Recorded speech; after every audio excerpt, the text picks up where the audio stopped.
नमस्कार, मैं जनता का रवीश कुमार। एक कहावत है, कौवा जब हंस की नकल करने लगे तो न हंस जैसी चाल आती है न अपनी ही चाल याद रहती है। सोचिए, अगर कोई कौवा हंस बनने का दिखावा करे तो नतीजा वही होता है जो इन दिनों कुछ सरकारों का हो रहा है, जिन जिम्मेदारियों के लिए उन्हें चुना गया। नाली, पानी, स्कूल, अस्पताल, नौकरी, उन्हें किनारे रखकर आजकल सरकारें सिर्फ तमाशे और दिखावे में डूबी हैं हर ओर। इवेंट बाजी है, ड्रामा है और ऐसा अभिनय कि लगता है जैसे कोई सियासी मंडली नहीं, रंगमंच का कोई नाटक चल रहा हो। हद तो तब होती है जब सरकारें खुद ही जांच करती हैं, खुद ही सजा तय करती हैं, कभी किसी का घर तोड़ देना तो कभी किसी पर सीधे देशद्रोह का तमगा चिपका देना। ऐसे में आज का मुद्दा है, जब सरकार खुद ही न्यायाधीश बन बैठे तो लोकतंत्र का क्या होता है। आइए इस वीडियो में इसे विस्तार से समझते हैं, लेकिन आगे बढ़ने से पहले वीडियो को एक लाइक दीजिए और नीचे कमेंट करके अपनी राय भी जरूर दीजिए। जब कार्यपालिका खुद को न्यायपालिका समझने लगे, खुद ही मुकदमा, खुद ही फैसला और खुद ही सजा देने लगे तो यह लोकतंत्र नहीं, सत्ता का दंभ होता है। मगर आज जस्टिस BR गवई ने वही किया जो एक ईमानदार जज को करना चाहिए। उन्होंने संविधान की किताब खोली और सरकार को उसका असली दायरा याद दिलाया। संविधान किसी एक संस्था की संपत्ति नहीं है। सरकार कानून बना सकती है, लेकिन वह कानून से ऊपर नहीं हो सकती। सरकार को अधिकार मिले हैं, मगर इंसाफ करने का हक केवल न्यायपालिका के पास है। और न्यायपालिका कोई ऐसा मंच नहीं है जिस पर सियासी भाषण दिए जाएं। आज की स्थिति यह है कि कौवा फिर से हंस बनने की कोशिश कर रहा है। लेकिन देश की सबसे ऊंची अदालत के सबसे बड़े न्यायाधीश जस्टिस गवई की मौजूदगी ने सत्ता की रफ्तार पर ब्रेक लगा दिया है।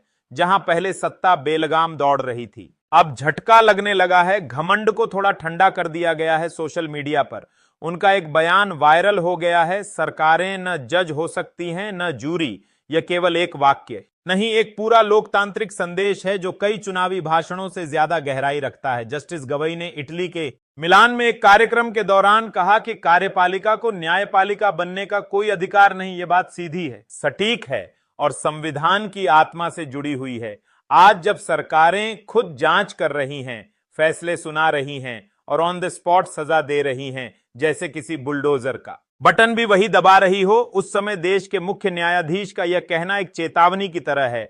यह एक संवैधानिक याद दिलाने वाला वक्तव्य है, सत्ता को संविधान के दायरे में रहने की याद दिलाने वाला वक्तव्य। यह दौर ऐसा है जहां अदालत की बात करने से पहले लोग 4 बार इधर उधर देखते हैं और घर गिराने से पहले नोटिस नहीं कैमरे पहुंचते हैं। ऐसे में जस्टिस गवई का यह कहना कि कार्यपालिका न्याय नहीं कर सकती, बुलडोजर के नीचे आ रही न्याय व्यवस्था की आत्मा को फिर से खड़ा करता है। सोचिए, अगर सत्ता ही न्याय करना शुरू कर दे तो फिर अदालतें सिर्फ इमारतें रह जाएंगी। अब सोचिए, अगर फैसले व्हाट्सएप यूनिवर्सिटी से आने लगे तो फिर कानून का मतलब क्या रह जाएगा। वही जिसके पास ताकत है वही इंसाफ देगा और उसका हथियार होगा बुलडोजर। जस्टिस BR गवई ने इसी खतरनाक चलन पर ध्यान दिलाया। उन्होंने कहा कि सुप्रीम कोर्ट ने उस रवैये पर लगाम लगाई है जहां सरकारें बिना किसी सुनवाई, बिना जांच के, केवल शक के आधार पर लोगों के घर उजाड़ रही थीं, और वह भी अक्सर उन्हीं का जो कमजोर हैं, गरीब हैं या फिर किसी खास सोच या मजहब से ताल्लुक रखते हैं। तो अब आप ही बताइए,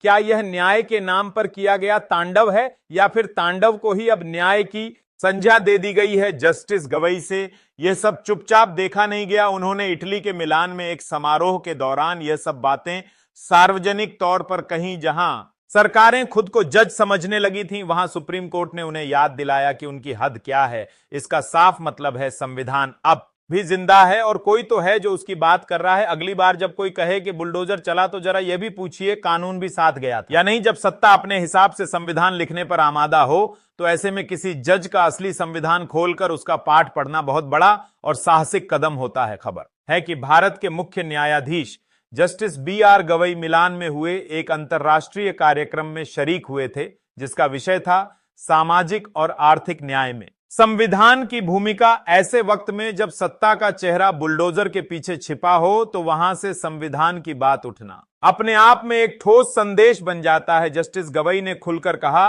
बुलडोजर जस्टिस के नाम पर जो अराजकता फैली थी उस पर सर्वोच्च न्यायालय ने रोक लगा दी है। ध्यान देने वाली बात यह है कि तांडव जैसा शब्द किसी नेता या पत्रकार ने नहीं, बल्कि खुद भारत के मुख्य न्यायाधीश ने इस्तेमाल किया है। उन्होंने संविधान के अनुच्छेद 21 का भी जिक्र किया, जो हर नागरिक को सम्मान के साथ जीने और आश्रय पाने का हक देता है। इसका सीधा मतलब यह हुआ कि सरकारों का इस तरह से बुलडोजर चलाना संविधान की आत्मा को कुचलने जैसा है। उन्होंने साफ कहा, सरकारें न तो जज बन सकती है न जूरी। ये कोई मामूली बात नहीं है, क्योंकि अब तक सरकारें खुद ही इंसाफ करने लगी थीं, बिना कोर्ट की सुनवाई के, बिना अपील के, बिना किसी प्रक्रिया के सीधे कार्रवाई की जा रही थी। जिस फैसले का जिक्र जस्टिस गवई ने किया वह सुप्रीम कोर्ट का एक ऐतिहासिक आदेश है। उन्होंने इशारों में कहा, कभी किसी बाबा का बुलडोजर चलता है तो कभी किसी मामा या मामू का, और कभी असम के किसी बड़े साहब का।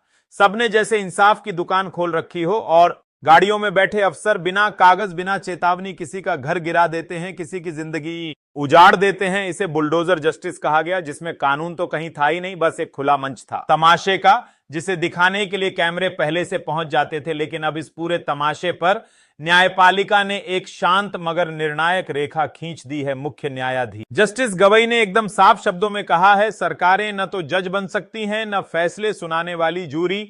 आप किसी का घर सिर्फ इस वजह से नहीं गिरा सकते कि वह किसी मामले में आरोपी है, या इसीलिए कि वह सरकार की नीतियों के खिलाफ बोलता है। यह बात जितनी सीधी है उतनी ही भारी भी है, क्योंकि अब तक सत्ता को खुद को जज मानने की आदत लग चुकी थी, और नतीजा यह कि आज आरोपी और अपराधी में फर्क मिटता जा रहा है।